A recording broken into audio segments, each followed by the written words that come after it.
Assalamualaikum warahmatullahi wabarakatuh. Kami dari kelompok 4 yang terdiri dari Dodi Sutrisno, saya sendiri, Syahrinanda Utama, dan Agung Pratama akan menjelaskan metode pengembangan sistem menggunakan pengetahuan yang telah kami peroleh. Kami harap video ini dapat memberikan manfaat dan wawasan baru. Mari kita mulai. Baik, sebelum masuk ke pembahasan materinya, di sini saya akan membacakan latar belakangnya terlebih dahulu. Pengambilan keputusan berbasis informasi memerlukan sistem yang andal, efisien, dan relevan. Metode pengembangan sistem atau Software Development Lifecycle atau SDLC menyediakan kerangka kerja terstruktur untuk mengembangkan perangkat lunak berkualitas, mulai dari perencanaan hingga pemeliharaan. Berbagai pendekatan SDLC seperti Waterfall, Agile, dan Scrum menawarkan fleksibilitas sesuai kebutuhan proyek. Implementasi metode ini mendukung pengambilan keputusan yang lebih akurat dan adaptif dalam lingkungan bisnis yang dinamis. Baik, kita akan masuk ke materinya. Pertama, ada metode pengembangan sistem atau SDLC.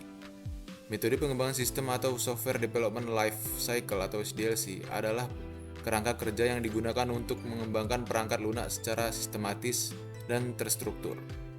SDLC membantu memastikan bahwa perangkat lunak yang dibangun memenuhi kebutuhan pengguna, memiliki kualitas tinggi, dan selesai tepat waktu dalam anggaran yang ditentukan. SDLC memiliki beberapa fase, yaitu tahap pertama ada perencanaan atau planning. Tujuan fase ini adalah menentukan tujuan dan kebutuhan dasar dari sistem yang akan dikembangkan. Tim proyek membuat rencana kerja, anggaran, dan jadwal pengembangan. Analisis risiko juga dilakukan untuk mengidentifikasi masalah yang mungkin terjadi di masa depan. Baik, berikutnya ada analisis. Fase ini melibatkan pengumpulan kebutuhan dari pengguna dan stakeholder. Analisis sistem saat ini atau jika ada dilakukan untuk memahami kekurangannya dan menentukan kebutuhan spesifik yang harus dipenuhi oleh sistem baru. Hasilnya adalah dokumen kebutuhan sistem yang akan menjadi panduan untuk desain dan pengembangan.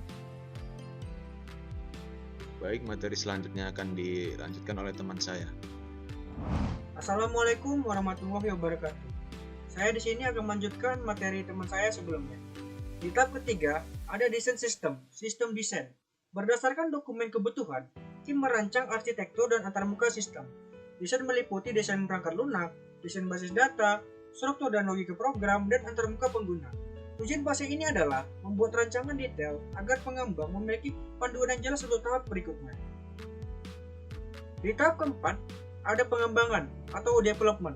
Di fase ini, pengembang mulai menulis kode sesuai dengan spesifikasi desain. Pembuatan modul, unit, testing, dan integrasi dilakukan untuk memastikan bahwa semua komponen sistem dapat berfungsi sesuai harapan. Perangkat lunak dibangun menggunakan bahasa pemrograman dan alat pengembangan yang sesuai. Di tahap kelima ada pengujian atau testing. Fase ini bertujuan untuk memastikan bahwa perangkat lunak bebas dari bug dan memenuhi persyaratan pengguna. Pengujian meliputi berbagai jenis seperti pengujian unit, pengujian integrasi, pengujian sistem, dan pengujian penerimaan. Pengujian dilakukan untuk mengecek fungsionalitas, kinerja, keamanan, dan stabilitas perangkat lunak sebelum rilis.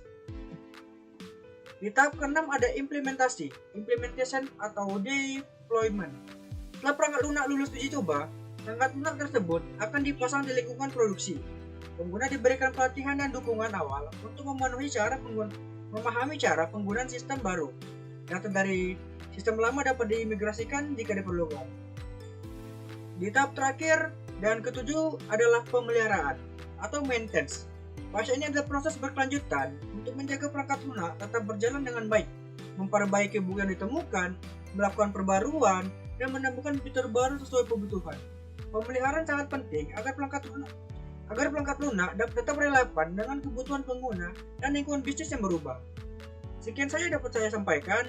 Di materi selanjutnya akan disampaikan oleh teman saya yang lain. Terima kasih. Assalamualaikum warahmatullahi wabarakatuh. Saya Agung Pratama. Saya akan menjelaskan tentang materi metode SDLC yang populer. Yang pertama, dari metode tersebut ada waterfall, pendekatan linear di mana setiap fase harus diselesaikan sebelum fase berikutnya dimulai. Cocok untuk proyek yang persyaratan dan ruang lingkupnya jelas dari awal.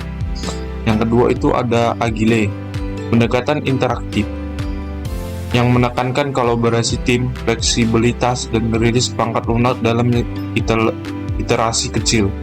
Cocok untuk proyek yang memungkinkan mengalami perubahan persyaratan selama proses pengembangan. Yang ketiga itu ada Scrum, kerangka kerja agile yang membagi proyek menjadi sprint. Periode waktunya pendek, biasanya 2-4 minggu, untuk memastikan rilis cepat dan umpan balik cepat dari pengguna. Yang selanjutnya ada P-model, mirip dengan waterfall, tetapi setiap fase pengembangan memiliki fase pengujian yang sesuai. Cocok untuk proyek dengan persyaratan stabil dan tidak berubah. Yang selanjutnya ada itu spiral, kombinasi dari metode waterfall dan iteratif yang menekankan manajemen risiko, cocok untuk proyek besar dan kompleks. Yang selanjutnya saya akan menyampaikan kesimpulan tentang SDLC yang membantu setiap organisasi untuk merencanakan, mengelola, dan mengontrol proses pengembangan perangkat lunak agar lebih efisien, terstruktur, dan dapat diprediksi. Jadi sekian dari kami. Assalamualaikum warahmatullahi wabarakatuh.